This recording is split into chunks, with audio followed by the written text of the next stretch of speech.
राम स्मरावा राम मधुदिन राम स्मरावा मंगल गायक नाम प्रभोचे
तुझ्या पवित्र चरणी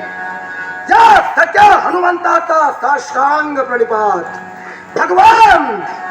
मातृ इच्छा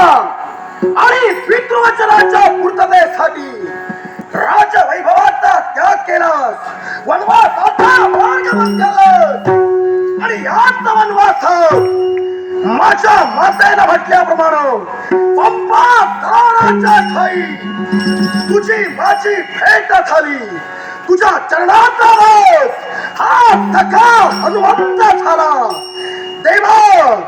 पण ज्या वेळी तुझी प्रथम भेट झाली त्या प्रथम भेटीत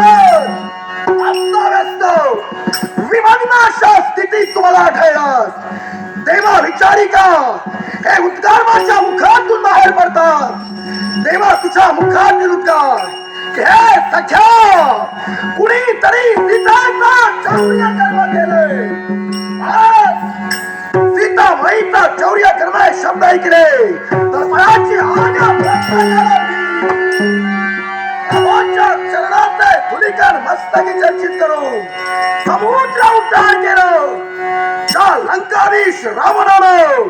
अशोक वनाच्या ठाई माझ्या माईला बंधन केलं त्या रावणाच्या लंकेचे कोळसे या हनुमंताने केले पुढे माईच्या मुक्ततेसाठी 18 पद्मे वानर सेना 72 कोटी रीस आणि 56 कोटी गोलांगुळ यांच्या साह्यानं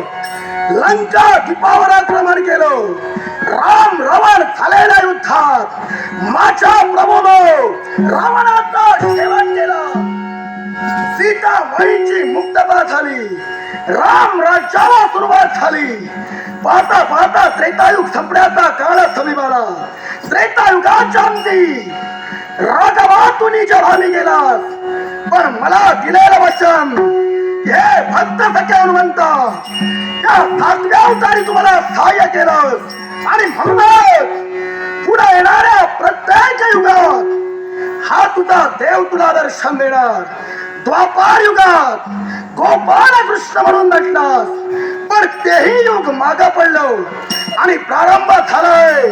तुझ्या कलियुगाला आणि या कलियुगात सुद्धा माझा देव नक्की तुम्हाला दर्शन देणार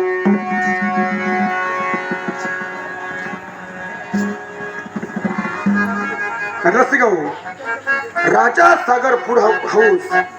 चे छोटे मालक सन्माननीय शुभंकर गणेश चव्हाण यांच्याकडून लाख मला तर पारितोषिकाचा रामनामामुळे माझ्या जीवनाला अर्थ प्राप्त झाला नामस्मरण माझ्या राघवा श्रीराम जय राम जय जय राम श्रीराम जय राम जय जय राम श्रीराम जय राम जय जय राम श्रीराम जय राम जय जय राम रघुपती राघव राजा राम पतित पावन सीताराम रघुपती राघव राजा राम पतित पावन सीताराम श्रीराम जय राम जय जय राम पतित पावन सीताराम रघुपती राघव राजा राम पतित पावन सीताराम रघुपती राघव राजा राम पतित पावन सीताराम